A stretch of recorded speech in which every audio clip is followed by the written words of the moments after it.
Bukan masalah pada fan motor tu bergerak elok, cuma dia bunyi sebab benda ni dia belaga.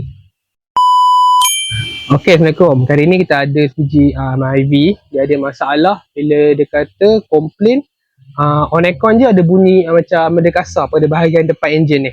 Bunyi dia pada bahagian sini lah, pada bahagian kipas ni. Sebab dia kata bila on aircon je dah rasa bunyi yang kasar.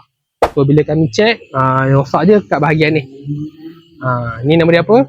Fan motor punya kipas. Apa yang menyebabkan dia bunyi? Boleh tengok sini. Dia dah patah. Dia dah pecah dah pun. Bukan masalah pada fan motor tu bergerak elok, cuma dia bunyi sebab benda ni dia belaga. Dia dah patah. So bila dia on aircon je, kipas ni berjalan, dia hasilkan bunyi lah. Okay, nak selesaikan masalah ni, kita akan tukar kipas yang baru lah. Fan motor tu masih elok lagi, so kita akan tukar punya kipas saja. So siapa-siapa ada masalah macam ni, kita kena buat checking dulu lah, mana part yang ada masalah. So siapa-siapa ada masalah macam ni, boleh cari kami dekat Televisi.